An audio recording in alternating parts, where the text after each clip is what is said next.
Hello दोस्तों, नमस्कार। आप सभी का बहुत-बहुत स्वागत है हमारे यूट्यूब चैनल कैरियर परिवार में। चलिए हम लोग आज की क्लास शुरू करते हैं। आज जो आपकी क्लास है प्रखंड शिक्षा विकास पदाधिकारी का, उसी का नेक्स्ट क्लास है आपका समान अध्ययन का। और प्रधानाध्यापक की वैकेंसी आने वाली है, उसके लिए भी काफ़ी बहुत महत्वपूर्ण है। और डेली 9 बजे से हम लोग क्लास डेली करते हैं। आज भी आ जाइए, 50 प्रश्न आपका शुरुआत होने वाला है।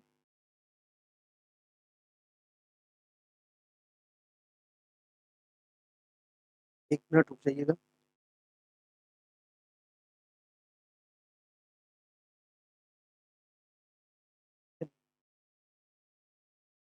आज का टेस्ट। और अगर आप लोग ग्रुप में जुड़ना चाहते हैं, देना चाहते हैं, तैयारी करना चाहते हैं, तैयारी तो अभी इसमें मात्र है। चालू कर जाइए। ये आपका व्हाट्सएप,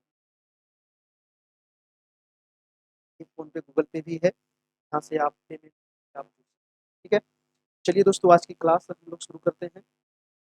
आज की क्लास का प्रश्न है आपके स्क्रीन पर देखिए। थोड़ा-सा गला खराब है। प्रायद्वीपीय भारत की द्वितीय अधिकतम बेसिन कौन-सी है? Godavari basin, Kaveri basin, Krishna basin या फिर गंगा बेसिन? क्या होगा इसका आंसर? प्रायद्वीपीय भारत। प्रायद्वीपीय भारत मतलब समझते हैं? प्रायद्वीप किसको कहते हैं? प्रायद्वीप किसको कहते हैं? है ना? बहुत सारे लोगों को नहीं पता होगा कि प्रायद्वीप आखिर किसको कहते हैं। जैसे देखिए कि देखिएगा हमारा दक्षिणी भारत दिख रहा है आप लोग को, है ना? हमारा दक्षिणी भारत है। और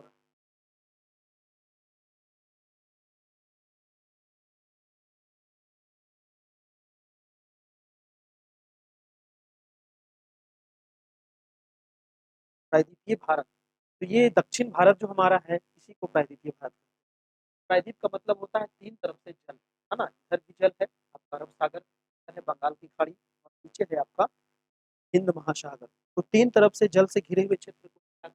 प्रायद्वीप कहते हैं। और एक तरफ से क्या होगा आपका, ऊपर से, है ना? ऊपर से स्थल है, 3 तरफ से जल है, इसको प्रायद्वीप। वही क्वेश्चन है कि प्रायद्वीपीय भारत की द्वितीय बृहत्तम बेसिन, इसका आंसर क्या होगा?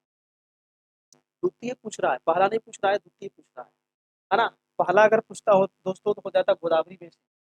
दूसरा पूछ रहा है तो दूसरा हो जाएगा आपका कावेरी बेसिन, कृष्णा बेसिन, है ना? तीसरा पूछ रहा है, दूसरा हो जाएगा आपका कृष्णा, पहला हो जाएगा आपका गोदावरी। ये आपको याद रखना, ठीक है। और अगर आपसे पूछे कि प्रायद्वीपीय भारत की सबसे लंबी नदी कौन सी है, तो सबसे लंबी नदी भी गोदावरी ही है ना? और गोदावरी नदी कहाँ से निकलती है अगर आपसे पूछे, तो गोदावरी नदी हो जाएगा आपका महाराष्ट्र के नासिक जिला के त्रिकेश्वर गांव से निकलती है गोदावरी नदी। कहाँ से निकलती है? तो ये है आपको महाराष्ट्र के महाबलेश्वर। कावेरी नदी कहाँ से निकलती है दोस्तों? कावेरी, कावेरी नदी कर्नाटक के ब्रह्मगिरी पर्वत से निकलती है ना? कुर्ग भी वहीं पर है, कुर्ग या ब्रह्मगिरी से निकलती है कावेरी नदी। और पेरियार नदी जो है, ये केरल में बहती है और ये पश्चिमी घाट पर है और जाकर के अरब सागर में। सब यहीं पर नदियां हैं, है ना? ये नदी आपको गोदावरी हो गया, है ना? ये गोदावरी हो गया, ये कृष्णा हो गया, ये कावेरी हो गया, ये पेरियार हो गया। सारी नदियां आपको दक्षिण भारत की है, ठीक है। तो यहाँ पर बेसिन पूछ रहा था आपको कि द्वितीय बेसिन, है ना? द्वितीय बृहत्तम बेसिन तो हो जाता आपका कृष्णा। पहला पूछता तो हो जाता आपका गोदावरी, ठीक है। कोई दिक्कत? चलिए फटाफट सभी लोग आ जाइए, शुरू हो गई है क्लास। दूसरा नंबर प्रश्न, दूसरा नंबर है कि भारत का national atlas and thematic mapping organisation किस स्थान पर है ना? दूसरा सवाल है, भारत का national atlas and thematic mapping organisation कहाँ पर स्थित है? क्या होगा? कलकत्ता में है, देहरादून में है, हैदराबाद में है या फिर नई दिल्ली में है? इसका आंसर क्या होगा? जल्दी से बताइएगा, है ना? दूसरा का आंसर क्या होगा? तो भारत का national atlas thematic mapping organisation जो है, ये पड़ता है आपको कलकत्ता में, ठीक है। क्या आंसर हो जाएगा? कलकत्ता, ठीक है। ऑप्शन नंबर ए आपका बिल्कुल सही है। अगर आपसे पूछे दोस्तों कलकत्ता जो है वो किस नदी के किनारे, क्या होगा आंसर, कलकत्ता किस किनारे है, याद रखना है। आप लोग गए होंगे, फिर अब इसका नाम कोलकाता हो गया है ऐसे। उनका कोलकाता जो है ये हुगली नदी के किनारे है, याद रखना है। ऑप्शन नंबर ए आपका सही। नेक्स्ट प्रश्न चलते हैं आपका 3 नंबर। 3 नंबर यहाँ पर देखिए क्या करना है, सूची 1 को सूची 2 से यहाँ पर मिलान करना है, देखिएगा।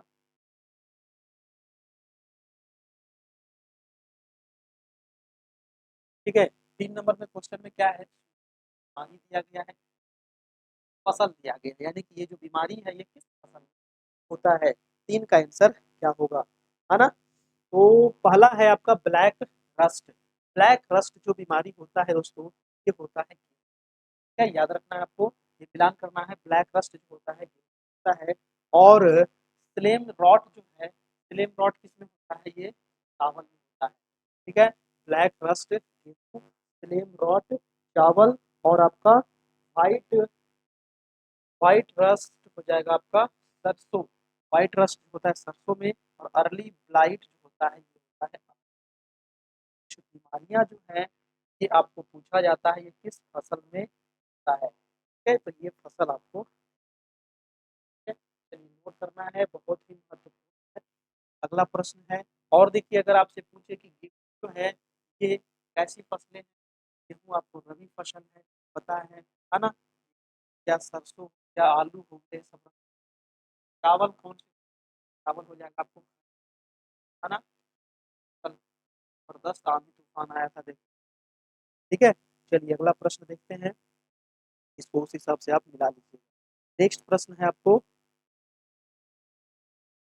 4 नंबर। निम्न में से कौन खगोलीय पिंड है, खगोलीय पिंड कौन सा है बताइएगा। निम्न में से कौन खगोलीय पिंड है, क्या होगा, सूर्य, चंद्रमा, पृथ्वी, और उल्का पिंड।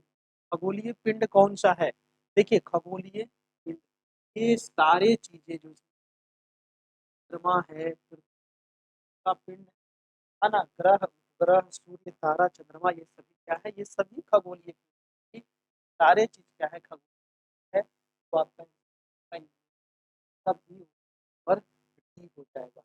ठीक है, सूर्य क्या है, सूर्य एक तारा है कि नहीं, और सूर्य के प्रकाश से ही सारे जो पृथ्वी है, ग्रह उपग्रह क्या होते हैं, है ना, पृथ्वी का अपना प्रकाश नहीं है, ये सूर्य के प्रकाश से ही प्रकाशित होते हैं। चंद्रमा क्या है, चंद्रमा एक मात्र उपग्रह है आपका, किसका, तो याद रखना है, मात्र उपग्रह है, ध्यान रखिएगा। ठीक है, चलिए नेक्स्ट प्रश्न चलते हैं, और अगला प्रश्न है आपका 5 नंबर। 5 नंबर सवाल है, कोडाईकनाल किस पर्वत श्रृंखला पर स्थित, कोडाईकनाल किस पर्वत श्रृंखला पर स्थित है, क्या होगा आंसर बताइएगा।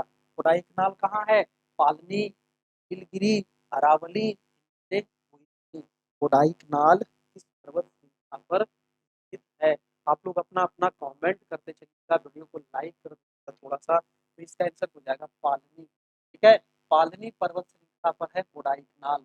ठीक है, आप लोग बताइएगा कि कोडाईकनाल कई पर्वत आते हैं, कोडाईकनाल, लेकिन नीलगिरी पर्वत बहुत महत्वपूर्ण। नीलगिरी के बारे में कई सवाल पूछा जाता है, सबसे ऊंची कौन सी है? नीलगिरी की ही ऊंची का बेटा, ठीक है, उसका बेटा जो है ये नीलगिरी की ही है। और ये तोता बेटा जो है ना, ये दक्षिण भारत की दूसरी सबसे ऊंची है, भारत की यहाँ पर है नीलगिरी, ठीक है, यहाँ पर है नीलगिरी, तमिलनाडु में, है ना। तो नीलगिरी जो है इस सबसे ऊंची का बेटा ये है। और अगर पूछे कि दक्षिण भारत की पहली सबसे ऊंची जगह अनाई, है ना, दक्षिण पहली सबसे ऊंची का नाम क्या है, अनाई, है ना। अनाई मुड़ी जो है ना ये यहाँ पर है, है ना, अन्नामलाई पर्वत से है अनाई मुड़ी। अरावली पर्वत दोस्तों, अरावली पर्वत क्या है, सबसे प्राचीन पर्वत श्रृंखला है ना, सबसे पुरानी है। ठीक है, सबसे पुराना अगर पर्वत श्रृंखला की बात करें तो है अरावली। अरावली कहाँ से कहाँ तक है, ये गुजरात से लेकर के यहाँ से लेकर ये दिल्ली तक फैला हुआ है, पूरा दिल्ली तक फैला हुआ है। अरावली पर्वत पर ही आपको जो राष्ट्रपति भवन है ना, रायसीना हिल पर स्थित है। ठीक है, चलिए, अरावली पर्वत जो है ना, ये जब ये मतलब कि जब ये यंग था, है ना, तो उस समय हिमालय से भी काफी ऊंचा था, लेकिन अब ये अवशिष्ट पर्वत में गिरा।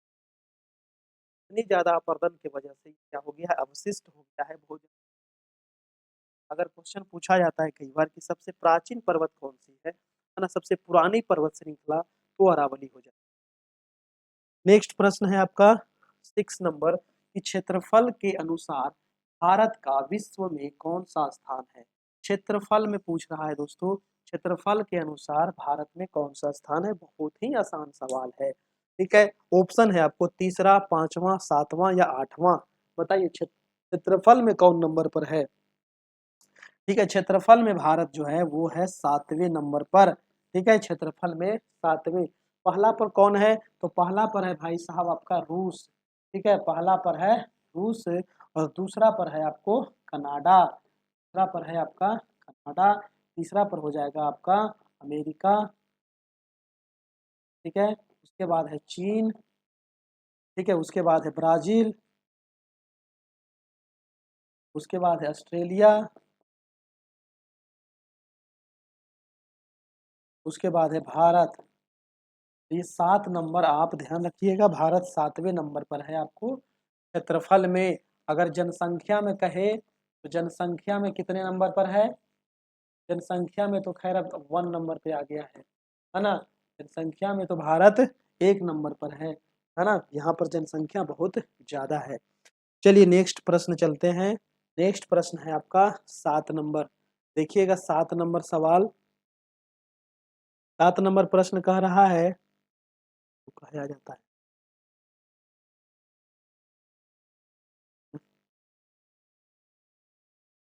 7 नंबर प्रश्न है कि दक्षिण एशिया का सबसे बड़ा मरुस्थल। दक्षिण एशिया का सबसे बड़ा मरुस्थल। अब देखिए हम लोग तो एशिया महादेश में हैं। अब एशिया महादेश में दक्षिण एशिया का सबसे बड़ा मरुस्थल कौन सा है। थार है, तकलामकान है या गोबी है, या इनमें से कोई नहीं है। क्या होगा 7वां का, 7 का आंसर क्या होगा, दक्षिण एशिया। भारत किस कहाँ पे आता है दोस्तों, भारत मध्य एशिया, उत्तरी एशिया कहाँ है। भारत दक्षिण एशिया में है। ठीक है, भारत जो है ये कहाँ है, भारत जो है आपका दक्षिण एशिया में है। और भारत में ही जो थार का मरुस्थल है ना, ये है आपको सबसे बड़ा मरुस्थल दक्षिण एशिया का। थार का मरुस्थल सिर्फ भारत में ही नहीं है, भारत के अलावे पाकिस्तान में भी है और भारत में। ठीक है, थोड़ा सा भाग इसका पाकिस्तान में भी है। तो दक्षिण एशिया का सबसे बड़ा मरुस्थल थार हो जाएगा। ठीक है, थार है ना, याद रखना है। थार कैसा मरुस्थल है, तो थार में गर्म मरुस्थल। ठीक है, भारत में दोनों मरुस्थल है, शीत मरुस्थल भी है भारत में और गर्म मरुस्थल। शीत मरुस्थल कहाँ है भारत में, वो लद्दाख में पड़ता है। ठीक है, क्योंकि लद्दाख में सालों भर क्या रहता है, सालों भर वहाँ बर्फ जमा रहता है। ठीक है, और बर्फ जमा रहता है, वहाँ पर बारिश बहुत कम होती है। मरुस्थल होने का मेन कारण क्या है, वहां पर जो वार्षिक वर्षा है ना वो बहुत कम होती है, नहीं के बराबर। जैसे कि थार रेगिस्तान में 25 सेंटीमीटर से भी ढेर कम वर्षा होती है। इससे भी कम वर्षा लद्दाख में होती है, मात्र 10 सेंटीमीटर वर्षा होती है। ठीक है, अगला प्रश्न है आपका प्रश्न नंबर 8 नंबर। 8 नंबर प्रश्न देखिएगा, कह रहा है कि भारत के राष्ट्रीय आय में सर्वाधिक योगदान किस क्षेत्र का है। आप लोग को दिख रहा है कि नहीं, दिख रहा है ना, कोई दिक्कत तो नहीं है। देख लेता हूँ थोड़ा सा। ठीक है, दिख रहा है, मैं थोड़ा सा और छोटा कर दूँ।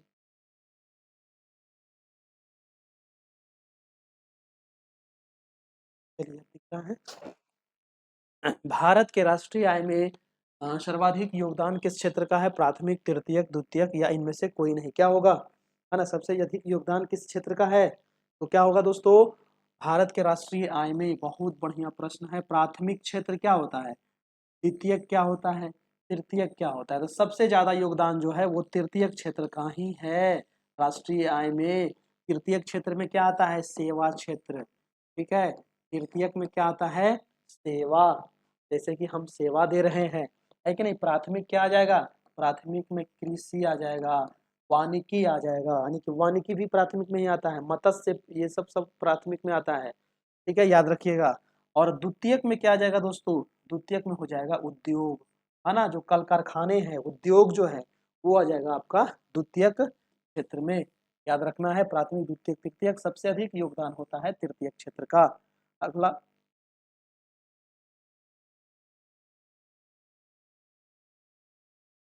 ओहो,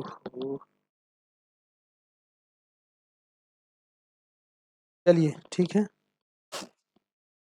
अगला प्रश्न है दोस्तों आपका 9 नंबर। 9 नंबर सवाल है कि निम्नलिखित में से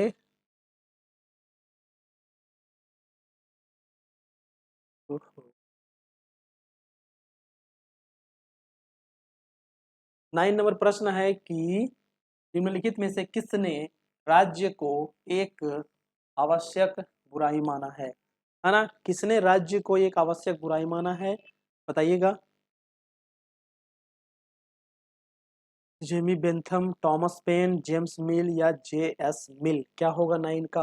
राज्य को आवश्यक बुराई माना है दोस्तों, ये व्यक्ति जो है राज्य को बुराई माना है, और उसका नाम है आपका टॉमस पेन, है ना, उसका क्या नाम है, टॉमस पेन उसका नाम है। आंसर हो जाएगा बी नंबर।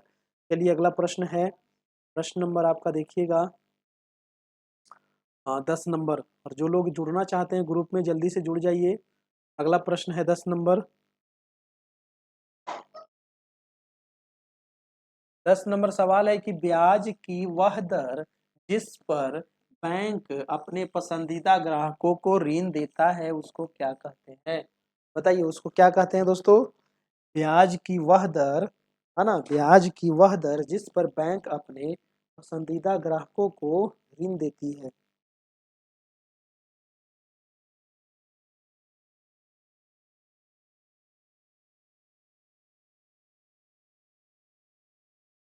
उसको क्या कहा जाता है, उसको कहा जाता है हॉट मनी, रेपो दर, मुख्य ऋण दर, या फिर कॉल मनी दर। इसका आंसर क्या हो जाएगा, मुख्य ऋण दर उसको कहा जाता है ना, जिस पर ग्राहक को ऋण देगा तो मुख्य ऋण दर ही ना होगा, ये सब कहाँ से होगा। ठीक है, अगला प्रश्न देखिएगा 11 नंबर। 11 नंबर है कि रेणुका झील किस राज्य में स्थित है, बताइएगा। रेणुका झील जो है ये किस राज्य में है, रेणुका झील त्रिपुरा में है, हिमाचल प्रदेश, पंजाब या केरल। रेणुका झील कहाँ है, क्या होगा 11 का, त्रिपुरा, हिमाचल, पंजाब, केरल। आंसर हो जाएगा हिमाचल प्रदेश। ठीक है, याद रखना है रेणुका झील कहाँ है, आपका हिमाचल प्रदेश में। ठीक है, नेक्स्ट सवाल है आपका 12 नंबर। 12 नंबर है कि संविधान सभा के प्रारूप समिति के सदस्यों की संख्या कितनी थी। संविधान सभा के प्रारूप समिति के सदस्यों की संख्या कितनी थी, 5, 7, 11, 15। प्रारूप समिति जो था इसके सदस्यों की संख्या कितनी थी ये बताना है आपको, है ना। तो प्रारूप समिति में सदस्यों की जो संख्या थी दोस्तों वो थी आपको 7। ऑप्शन नंबर हो जाएगा बी। ठीक है, चलिए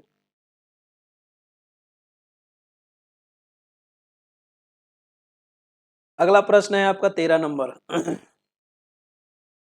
13 नंबर सवाल कह रहा है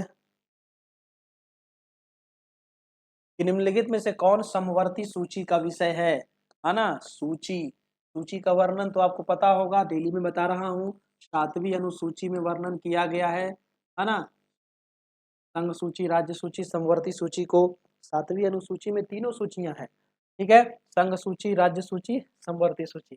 समवर्ती सूची का विषय पूछ रहा है कौन सा है, विवाह का तलाक, जन स्वास्थ्य, देश की प्रतिरक्षा या मुद्रा बैंकिंग। 13 का क्या होगा, है ना। 13 का क्या होगा, समवर्ती सूची। समवर्ती सूची का जो विषय है विवाह तथा तलाक जो है ये समवर्ती सूची में आता है। समवर्ती सूची मतलब ऐसे सूची जिस पर कानून कौन बनाएगा, राज्य सरकार, है ना, राज्य प्लस केंद्र मिल करके बनाएगा आपका। और समवर्ती सूची कहाँ से लिया गया है, तो ये आपको ऑस्ट्रेलिया से लिया गया है। ठीक है, समवर्ती सूची ऑस्ट्रेलिया से लिया गया है, याद रखना है। समवर्ती सूची में विषय कितने हैं बताइएगा कमेंट करके कि समवर्ती सूची में विषय कितने हैं। अगला प्रश्न देखिएगा कौन सा अनुच्छेद संसद के सचिवालय से संबंधित है, बताइएगा। संसद के सचिवालय से संबंधित है कौन सा अनुच्छेद? अनुच्छेद 100, अनुच्छेद 112, अनुच्छेद 101, अनुच्छेद 98। क्या होगा? संसद के सचिवालय। संसद नहीं पूछ रहा है, संसद के सचिवालय पूछ रहा है। ठीक है, तो संसद के सचिवालय जो है ये हो जाएगा अनुच्छेद नंबर 98। ठीक है, अनुच्छेद नंबर 98 हो जाएगा। और अगला प्रश्न है आपका प्रश्न नंबर 15 नंबर। 15 नंबर सवाल देखना है।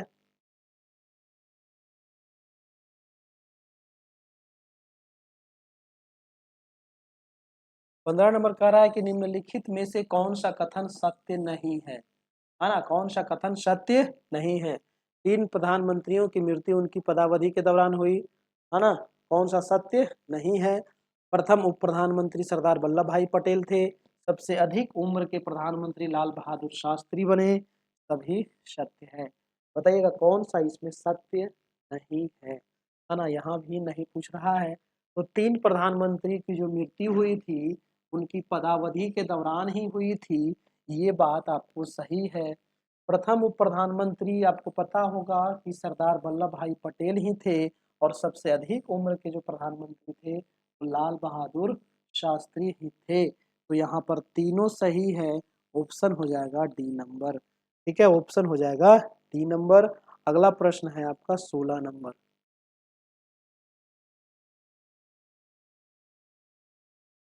16 नंबर है कि संविधान के किस संशोधन अधिनियम के तहत सिंधी भाषा, है ना, सिंधी भाषा को संविधान के 8वीं अनुसूची में शामिल किया गया। अब देखिए सिंधी भाषा को हमारे संविधान में कब जोड़ा गया ये पूछ रहा है ना?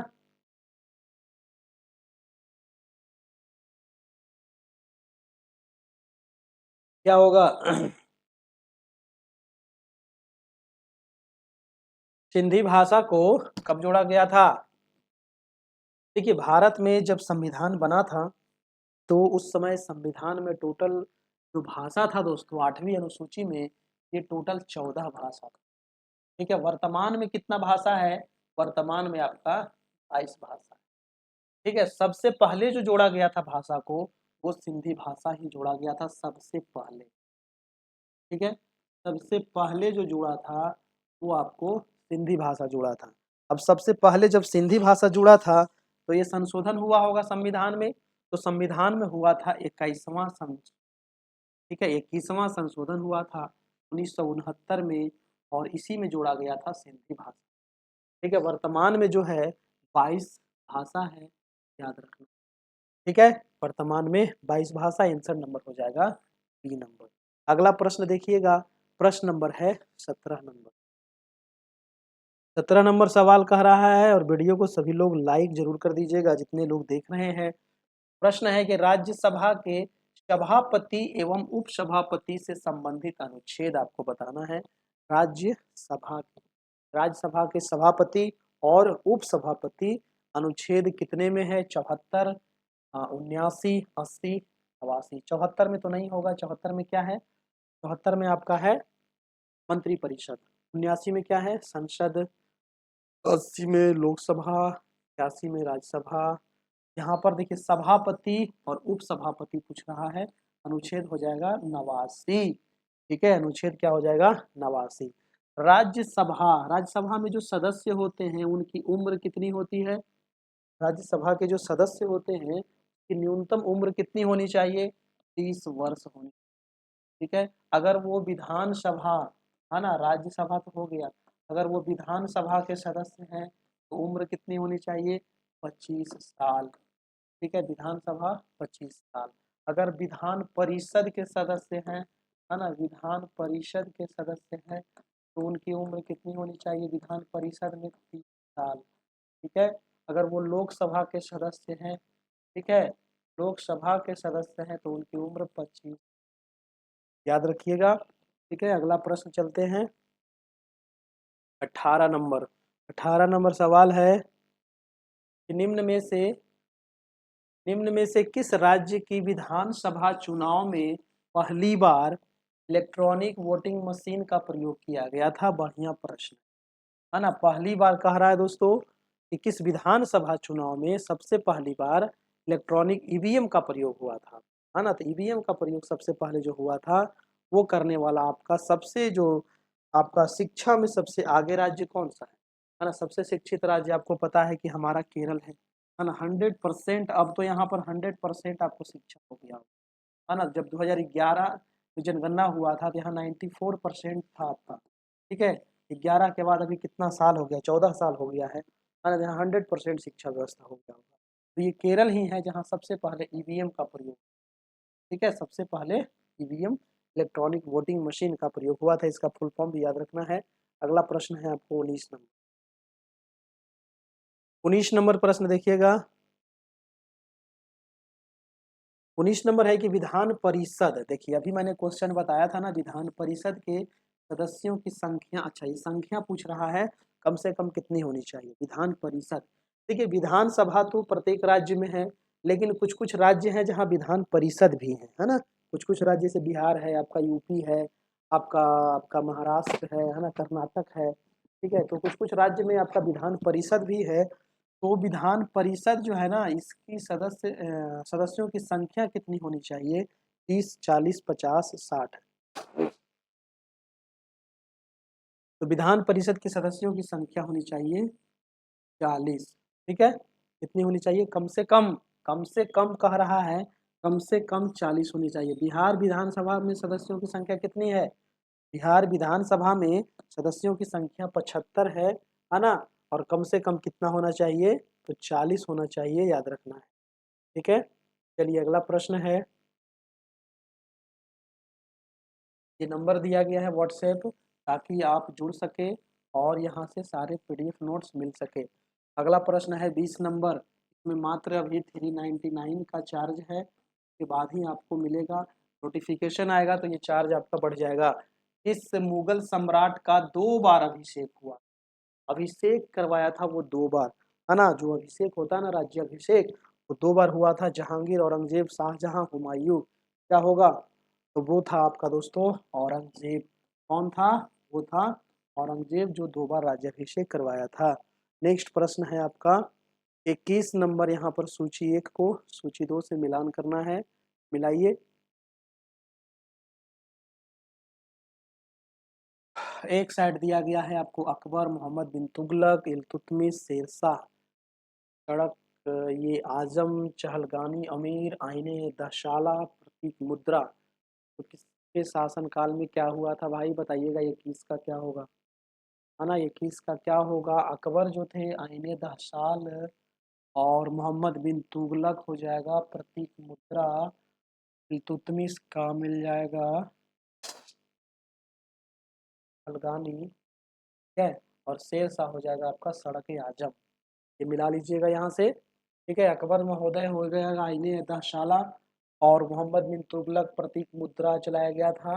इल्तुतमिश हो जाएगा आपका चहलगानी अमीर, और शेरशाह हो जाएगा आपका सड़क आजम, है ना। ऑप्शन नंबर देख लीजिएगा, ऑप्शन हो जाएगा अकबर का, दहसाला, ये का 3, 3 देखिए एक ही में है। ऑप्शन नंबर सी हो जाता आपका, ठीक है। ऑप्शन नंबर सी हो जाएगा।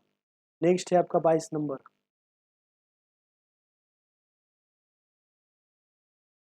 22 है कि राजस्व प्राप्ति की जब्ती प्रणाली।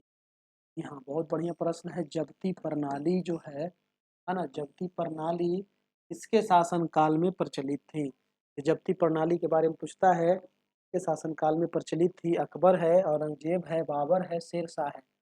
तो जब्ती प्रणाली जो था ये अकबर हो जाएगा आपका, ठीक है। जब्ती प्रणाली अकबर, है ना। Option number A. अगला प्रश्न देखिएगा 23 नंबर। 23 नंबर सवाल कह रहा है कि विजयनगर विजयनगर आने वाला प्रमुख विदेशी यात्री निम्नलिखित में से कौन पुर्तगाल का नहीं था? पुर्तगाल पूछ रहा है ना। विजयनगर आने वाला विदेशी यात्री जो पुर्तगाल का नहीं था वो कौन था? निकोलो कॉन्टी, नूनीज, डोमिंग पायस, या बारबोसा। तो विजयनगर आने वाला प्रमुख विदेशी यात्री पुर्तगाल का नहीं था। नूनीज आपका पुर्तगाली था, डोमिंग पायस पुर्तगाली था, बारबोसा भी पुर्तगाली था। निकोलो कांटी यहाँ पर हो जाएगा आपका ऑप्शन नंबर ए। अगला प्रश्न है आपका 24 नंबर। 24 कह रहा है कि निम्नलिखित में से कौन सा कथन सही नहीं है। देखिए मैं नहीं को बार बार घेर देता हूँ, क्यों? क्योंकि एग्जाम में एक आध दो क्वेश्चन इस प्रकार का आपको गलती हो जाता है, इसीलिए जब भी नहीं पूछे ना तो उसको थोड़ा सा घेर दिया कीजिए, अंडरलाइन कर दीजिए ताकि ध्यान में रहे कि नहीं पूछ रहा है ना। कौन सा कथन सही नहीं है? तो जैन धर्म में आत्मा की मान्यता है, बताइएगा। महावीर की पत्नी का नाम यशोदा है, ये तो आपका सही है ना। जैन धर्म में ईश्वर की मान्यता नहीं है, ये भी आपका सही है। जैन धर्म में 22वें तीर्थंकर पार्श्वनाथ थे, नहीं, ये गलत है। जैन धर्म में आत्मा की मान्यता थी, ये भी सही है। ऑप्शन नंबर डी हो जाएगा, है ना। ऑप्शन नंबर डी हो जाएगा। आपको बताना है कि ये जो पार्श्वनाथ है ये कितने नंबर के तीर्थंकर थे? 22 थे, 23 थे, 24 थे, है ना। 22 थे, 24 थे, 23 थे या 24 थे? बताइएगा। 25 नंबर। 25 नंबर प्रश्न है कि मगध महाजनपद की राजधानी कहाँ थी? बहुत आसान प्रश्न है ना। मगध की राजधानी कहाँ थी? पाटलिपुत्र, वैशाली, गया, राजगृह। क्या होगा 25 का? तो 25 में तो कोई गड़बड़ नहीं होना चाहिए कि मगध की जो प्राचीन राजधानी थी, प्रथम राजधानी थी, वो राजगृह थी। वर्तमान में इसी को क्या कहते हैं? राजगृह कहते हैं, है कि नहीं।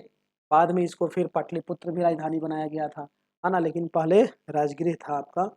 अगला प्रश्न है कि प्रमुख सैंधव स्थल चन्हू दड़ो जो है ये किस नदी के किनारे है? सिंधु नदी, रावी नदी, मादर नदी या सतलज नदी? क्या होगा? सैंधव का जो चन्हू दड़ो है ये किस नदी के किनारे है, ये बताना है।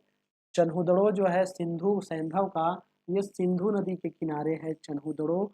ऑप्शन नंबर ए हो जाएगा, ठीक है, ऑप्शन नंबर ए हो जाएगा।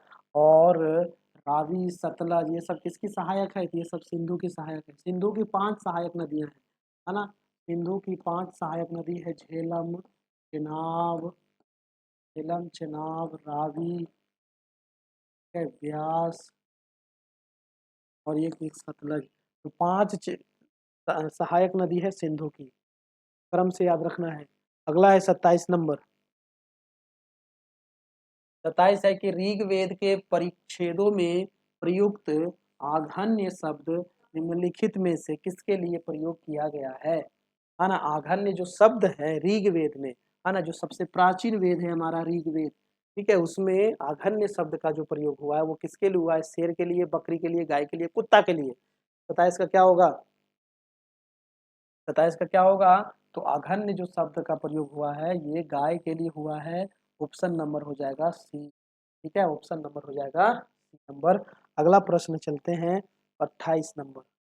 28 नंबर सवाल देखना है, बताइएगा सब लोग कि प्रथम बंगला समाचार पत्र जो राजनीति से जुड़ा था, है ना। प्रथम पूछ रहा है बंगला समाचार पत्र जो राजनीति से जुड़ा था, है ना। बंगाली, बंगाल गजट, समाचार दर्पण या सोम प्रकाश? 28 का क्या होगा? 28 का आंसर हो जाएगा आपका, है ना, सोम प्रकाश जो था ये समाचार पत्र, ये राजनीति से संबंधित था, याद रखना है। अगला है आपका 29 नंबर प्रश्न। 29 नंबर प्रश्न है कि निम्नलिखित में से सबसे पहले आंदोलन से संबंधित घटना कौन सी हुई, है ना। सबसे पहले आंदोलन से संबंधित घटना कौन सी हुई? स्वाधीनता दिवस की घोषणा हुई, या फिर नमक सत्याग्रह हुआ, या सविनय अवज्ञा आंदोलन हुआ, या प्रथम गोलमेज सम्मेलन हुआ, है ना। क्या होगा? सबसे पहला पूछ रहा है, सबसे पहले कौन सी घटना हुई थी? 29 का क्या होगा? सबसे पहले जो हो जाएगा वो स्वाधीनता दिवस की घोषणा हो जाएगा, ऑप्शन नंबर ए, ठीक है, ऑप्शन नंबर ए हो जाएगा 29 का। अगला प्रश्न देखिएगा, प्रश्न नंबर है आपका 30 नंबर। 30 नंबर है कि फ्लोरेंस नाइटेंगल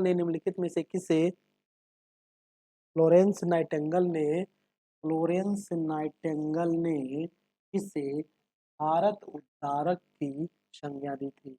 भारत उद्धारक की संज्ञा उद्धारक की संज्ञा किसको दी थी? लॉर्ड रिपन को, लॉर्ड कर्जन को, लॉर्ड कैनिंग को या लॉर्ड डफरिन को?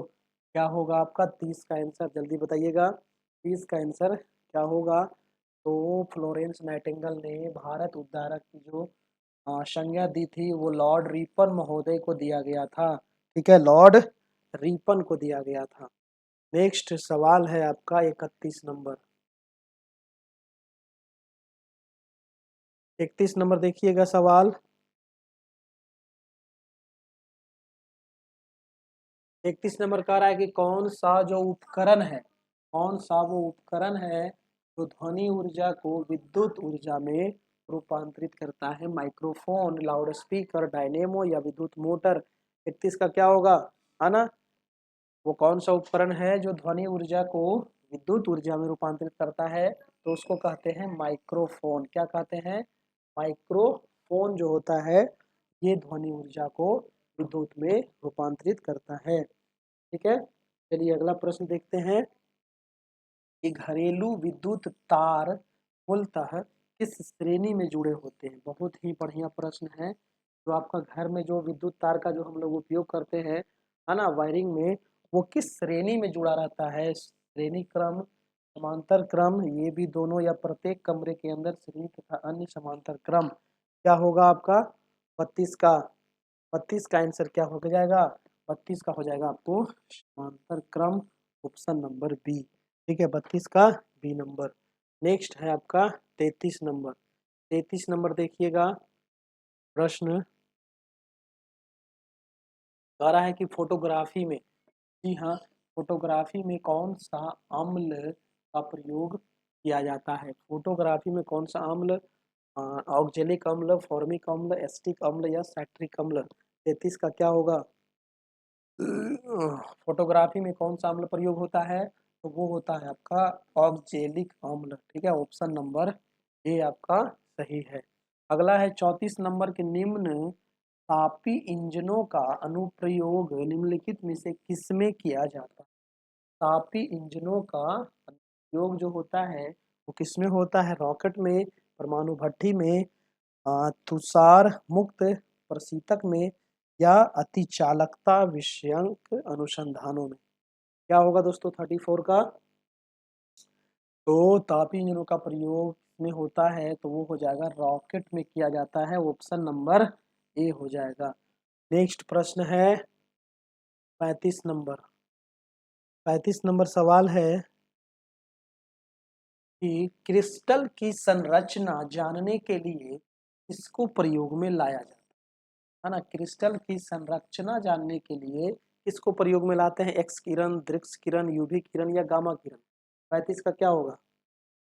तो 35 का हो जाएगा आपका एक्स किरण। ठीक है, 35 का हो जाएगा x Kiran, option number A. Crystal की संरचना की जानने के लिए एक्स किरण।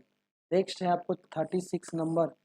जैव विविधता में अधिकतम संकट निम्न में से किससे होता है? जैव विविधता में अधिकतम संकट किससे होता है? थोड़ा सा ऊपर कर दो, दिख रहा है?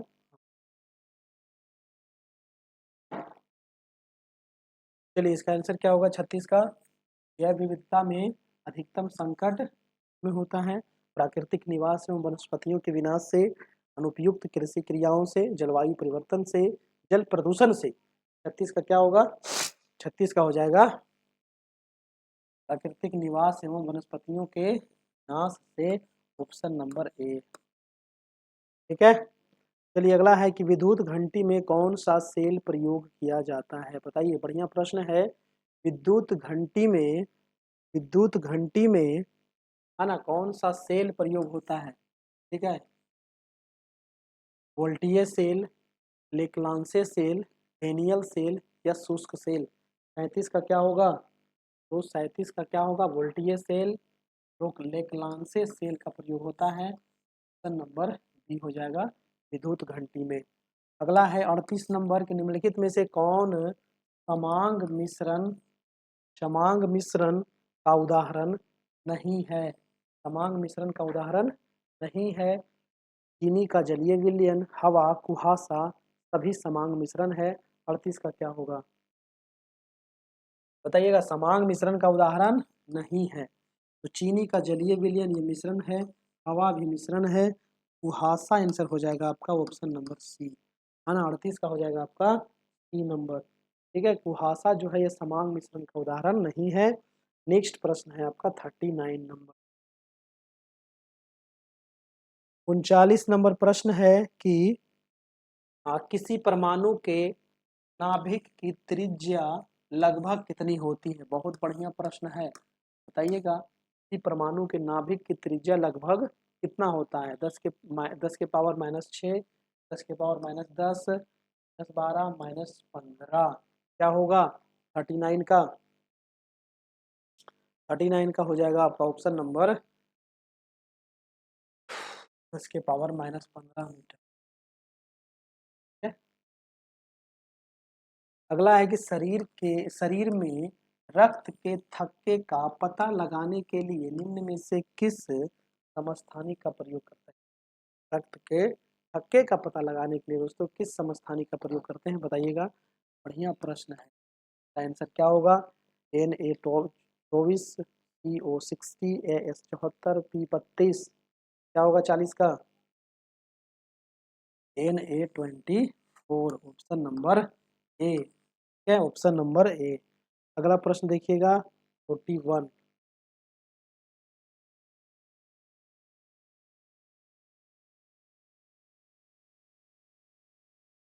41 नंबर सवाल है कि आधुनिक आवर्त सारणी, जी हाँ, वर्तमान में जो आवर्त सारणी यूज हो रहा है, आधुनिक आवर्त सारणी के आवर्त में बाएं से दाएं जाने पर, है ना, बाएं से दाएं जाने पर इसका मान बढ़ता है ना। बाएं से दाएं जाने पर इसका मान बढ़ता है, परमाणु के आकार का या फिर विद्युत धनात्मकता का, आयनन ऊर्जा का, या फिर आपका इनमें से कोई नहीं। तो आधुनिक आवर्त सारणी में कहाँ से जाना है, बाएं से दाएं जाना है, तो बढ़ेगा परमाणु के आकार। ठीक है, परमाणु के, सॉरी, परमाणु का आकार नहीं होगा, इसमें हो जाएगा आयनन ऊर्जा बढ़ेगा। सॉरी, 3 नंबर होगा, सी नंबर। ठीक है, आयनन ऊर्जा बढ़ेगा। 41 का सी हो जाएगा आपका। 42 देखते हैं, निम्न में से खाने वाला सोडा का रासायनिक सूत्र बताइएगा। खाने वाला सोडा, है ना, खाने वाला और धोने वाला दोनों याद रखिएगा। खाने वाला सोडा का रासायनिक सूत्र क्या होगा, बताइएगा। खाने वाला सोडा सोडियम बाइकार्बोनेट और धोने वाला सोडियम कार्बोनेट, है ना। तो सोडियम बाइकार्बोनेट का सूत्र बताना है 42 का, NaHCO3। NaHCO3 होता है सोडियम बाइकार्बोनेट। नेक्स्ट प्रश्न है आपका 43 नंबर की एल्केन श्रेणी का सामान्य सूत्र क्या होगा, बताइएगा। एल्केन श्रेणी का दिख रहा है ना, थोड़ा सा कर दो। एल्केन श्रेणी का सामान्य सूत्र क्या होगा, CnH2n+2, CnH2n, CnH2n-2, CnH2n+1, alkene, है ना। एल्केन श्रेणी का सामान्य सूत्र क्या होगा 43 का। तो 43 का हो जाएगा CnH2n+2, ऑप्शन नंबर ए, है ना। 43 का क्या हो जाएगा, ए नंबर, CnH2n+2। अगला है कि क्रायोलाइट, क्रायोलाइट किस धातु का अयस्क है। क्रायोलाइट जो है ये किस धातु का अयस्क है, एल्युमिनियम का, पोटेशियम का, मैग्नीशियम का या यूरेनियम का, क्या होगा 44 का। 44 का क्या होगा, क्रायोलाइट जो है इसका अयस्क है ना, इसका अयस्क है। तो मैग्नीशियम का तो है नहीं, है ना, आपका पोटेशियम का भी नहीं है, यूरेनियम का भी नहीं है, हो जाएगा एल्यूमिनियम का। है, एल्यूमिनियम का ये अयस्क है, ऑप्शन नंबर ए हो जाएगा 44। अगला प्रश्न है 45।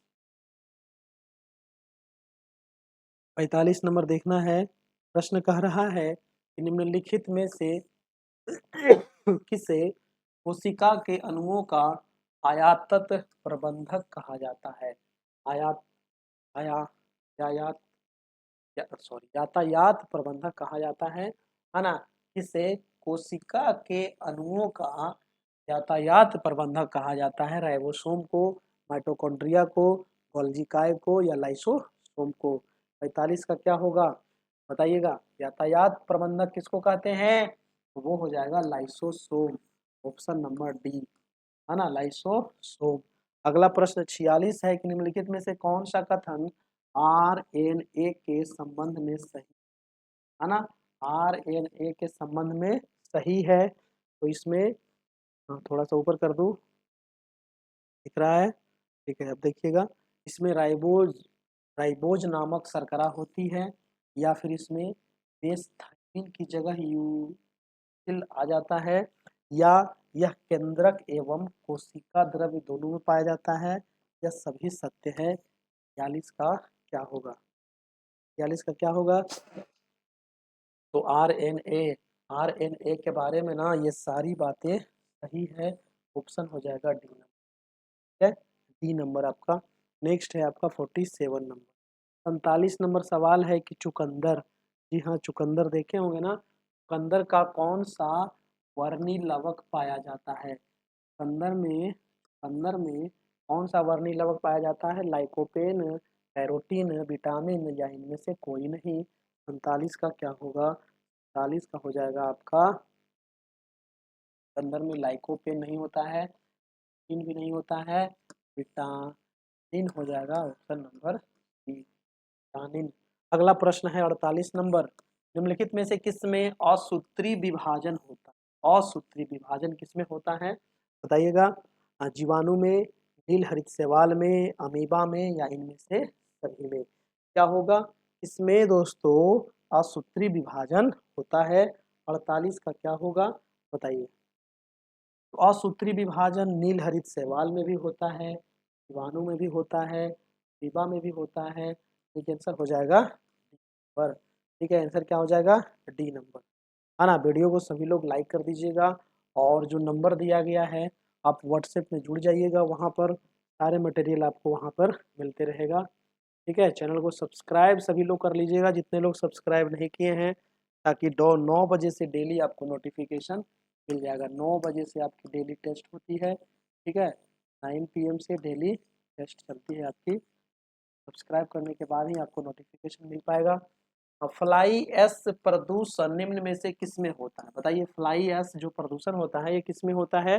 49 का क्या होगा?